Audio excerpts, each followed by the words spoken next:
अस्सलाम वालेकुम जी। मेरा नाम है जुल्फ़िकार अली और आप देख रहे हैं माइक्रोसॉफ्ट एक्सेल की सीरीज़।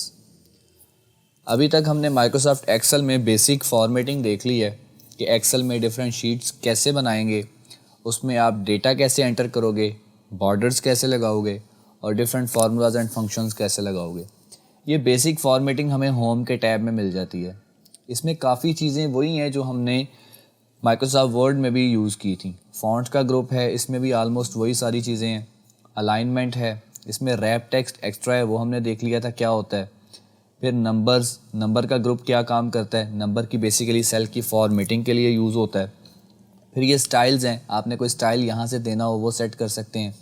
उसके बाद हमने सॉर्टिंग एंड फ़िल्टर देखा, हमने डेटा को सॉर्ट करना हो, फ़िल्टर्स लगाने हो वो लगा सकते हैं।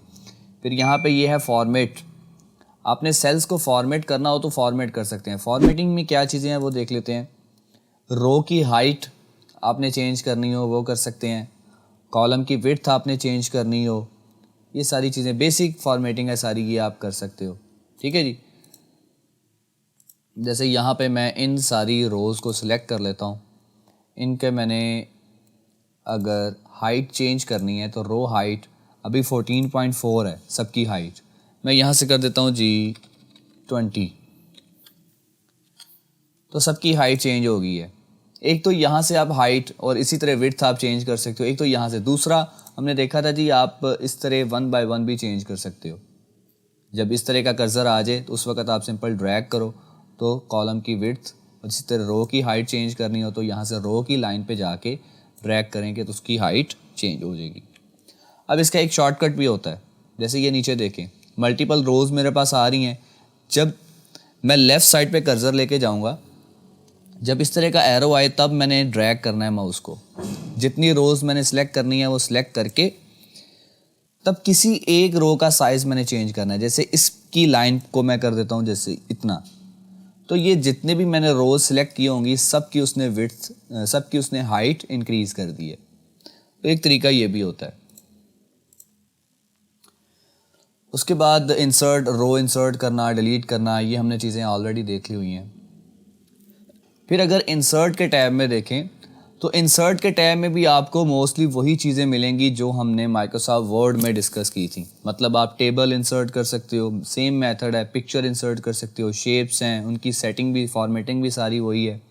चार्ट्स आप इंसर्ट कर सकते हो। चार्ट्स के लिए आपको वैल्यू सिलेक्ट करनी पड़ती हैं। जैसे ये मैं अगर इनको सिलेक्ट कर लूँ, इनमें से मैंने कोई चार्ट ड्रॉ करना है तो यहाँ से ये बार चार्ट, इसको सिलेक्ट करते हैं तो कोई चार्ट मैं यहाँ से इसको ड्रॉ कर देता हूँ। ये चार्ट आ गया, इसका आप साइज़ कम या ज़्यादा करके जहाँ पर भी आपने एडजस्ट करना हो वहाँ पे एडजस्ट कर सकते हो। ठीक है, तो ये चार्ट आप इस तरह, उसके लिए वैल्यूज़ को पहले सिलेक्ट करना लाजमी है। फिर यहाँ पे चार्ट्स के सारे डिज़ाइंस भी हैं, ये चीज़ें हमने माइक्रोसॉफ्ट वर्ड में भी देख ली थी। और इंसर्ट में आप क्या कर सकते हो, इंसर्ट में आपके पास चार्ट्स के अलावा ये सारा बेसिक है। ये टेक्स्ट बॉक्स इंसर्ट करना चाह रहे हो, हेडर एंड फुटर आप माइक्रोसॉफ्ट एक्सेल में भी इंसर्ट कर सकते हो। यहाँ मैं हेडर एंड फुटर पे क्लिक करता हूँ, हेडर दे देते हैं जी, हेडर ही नाम रख देते हैं और फुटर के लिए गो टू फुटर और यहाँ पे कर देते हैं फुटर।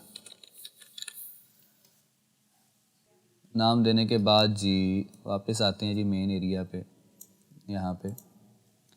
तो अब देखें, अब ये जो आपको स्टाइल अब नज़र आ रहा है, अब ये आपको व्यू जो दे रहा है ये प्रिंट के हिसाब से दे रहा है। यानी कि जब ये प्रिंट होगा पेज, तो एक पेज पे जितना डेटा नज़र आएगा और जिस तरह नज़र आएगा वो आपको शो कर रहा है। हेडर एंड फुटर इस पे होगा, ये इतना डेटा है, फिर ये सेकंड पेज है, तो ये आपको उस तरह का व्यू दे रहा है सारा। ठीक है, अब हेडर एंड फुटर में अगर मैं इस पे जाऊँ तो इसके डिज़ाइन में आप देखो वही ऑप्शन है, डिफरेंट फर्स्ट पेज करना है, different even and odd page.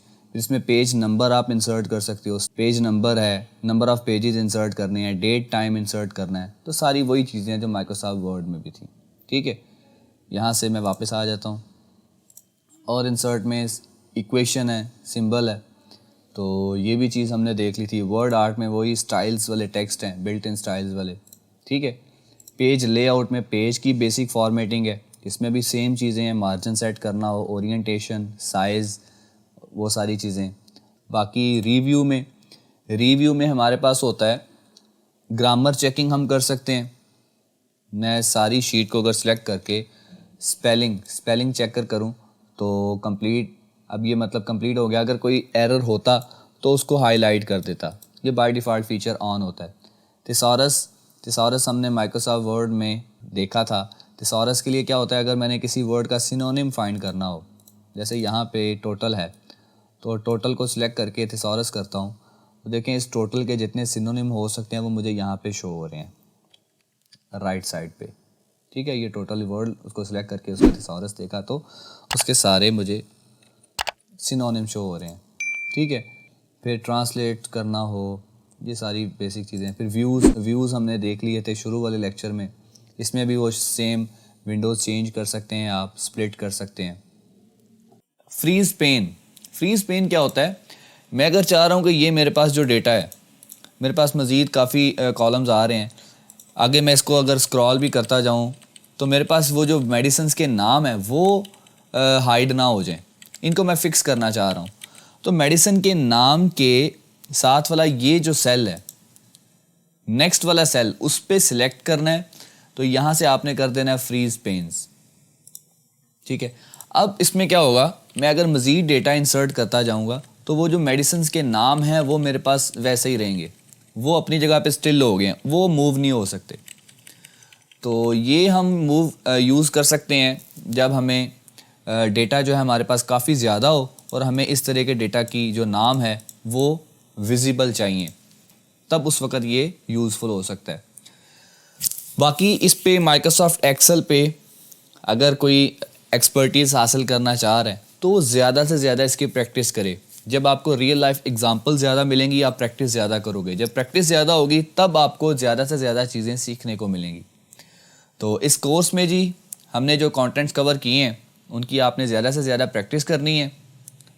आप सब अपना ख्याल रखें। अल्लाह हाफिज़।